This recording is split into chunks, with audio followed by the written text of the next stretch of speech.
Have you ever felt like you're just running on a treadmill, striving for things that, in the end, kind of leave you feeling empty? Well, today we're going to dive into a really fascinating symbolic reading of an ancient poem, the Song of Songs, that offers a powerful answer to that exact feeling. Our whole journey kicks off with a problem. It's a problem that the book of Ecclesiastes lays out so clearly.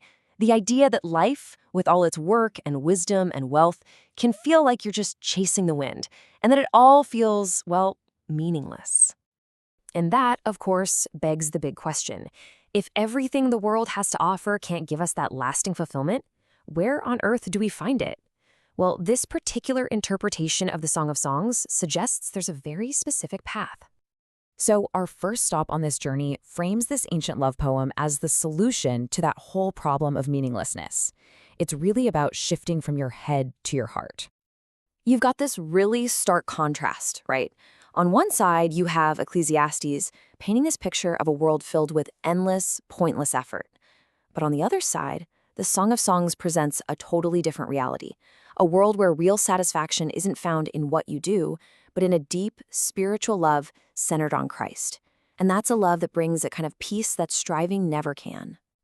Now, one thing the source makes super clear is that this isn't, a beginner's course. This reading starts at the highest level of spiritual experience, what's called the Holy of Holies. Think of it as that most sacred space of God's direct presence. It's really for people who've moved past the basics and are looking for a truly profound, intimate connection. Okay, so this is where we meet the central figure in the poem. Her journey kicks off not because she wants things, but because she has this deep, all-consuming desire for connection. And wow, her first plea is just incredibly personal. It's intense. She isn't asking for blessings or for miracles. She wants something way more direct, something that points to a real personal relationship. So what does this kiss of his mouth actually mean? Well, it's not about some temporary emotional high you might get during worship. According to this reading, it's a deep desire for the very words that come from God's mouth. It's about building a stable, real closeness that you can only get by really hearing and meditating on his word. And she doesn't stop there. She makes this really bold comparison, saying she's tasted what the world has to offer, and it just doesn't measure up. She says it plainly. Your love is better than wine. So what's the deal with wine here? It's a symbol for all the best stuff the world can offer you. Success, money, status, all the things we're told are supposed to make us happy. And yeah, they might be nice for a moment, but they get used up. They don't last, and they absolutely cannot quench that deepest thirst in your soul. And this next part, this might be the most beautiful image of all. She compares his very name, his entire identity, to a fragrant oil that has been poured out. And this is just brilliant because it has this two-part meaning. The perfumed oil, that's his character, his love, his humility, which is just naturally attractive. But that phrase poured out, that points direct to the ultimate act of sacrifice, his life poured out on the cross. It's the sweet smell of that sacrificial love that really draws people in.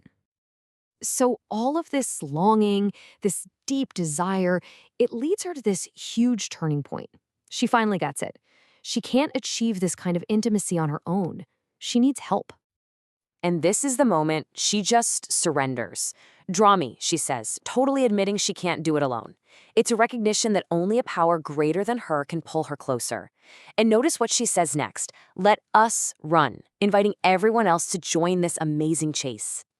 This really gets to the heart of a huge difference in approach. On one side, you've got this path of human effort, the ministry of the law, where you're just trying so hard to earn favor, clinging on because you're afraid. It's exhausting. But on the other side is the ministry of grace. It's not about you pushing. It's about being pulled. It's this joyful, energizing run towards his captivating beauty because you love him, not because you have to. So, what happens next? Well, her prayer is answered. She gets drawn in. And in this place of incredible intimacy, she starts to have these profound, even startling revelations about who she really is. So this King's Chamber, you can think of it like a special, prepared season in life. It's a time where you come face to face with God's presence. And it's in that intense, pure light that she finally begins to see herself with shocking clarity.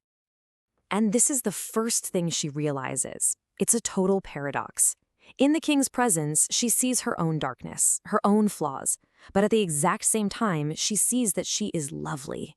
And she uses these two incredible images to describe it. Okay, let's break this down because it's so powerful. The tents of Kedar, they were made from dark, rough goat skin. That represents our flawed, sinful nature. But the curtains of Solomon, those were made from shining, beautiful, white fabric. That represents who we are in Christ, a totally new creation. She sees both at the same time, dark in herself, but absolutely lovely in him. And seeing herself so clearly helps her pinpoint exactly what's been going wrong. She realizes she's facing three big crises in her life. First, she's been living under this dark cloud of shame. Second, she is just bone tired from being way too busy serving others. And third, in taking care of everyone else, she's completely neglected her own spiritual life, her own vineyard. All of this just bubbles up into these really raw, desperate questions. When she asks, "Where do you pasture your flock?" you can hear her spiritual hunger. When she asks, "Where do you make it rest?" you can feel her exhaustion. And finally, "Why should I be like one veiled?" That's her saying she feels like a distant follower, not a true companion. But the amazing thing is, she isn't left hanging in that confusion. In response to her desperate questions, she gets clear, practical guidance on what to do next. And the advice is actually beautifully simple. First, follow in the footsteps of the people who have walked this path before you. Learn from their lives. Second, stay close to wise spiritual leaders, your shepherds. And third, find your people. Surround yourself with others who are just as passionate about seeking God. That's the path to rest and real nourishment. So, think about the journey we just walked through, from a deep sense of meaninglessness to this place of profound intimacy and, finally, clear direction. This whole explainer has laid out a path, one that's all about being drawn by a captivating love. And it leaves us with one last, really crucial question to think about. Whose footsteps are guiding yours?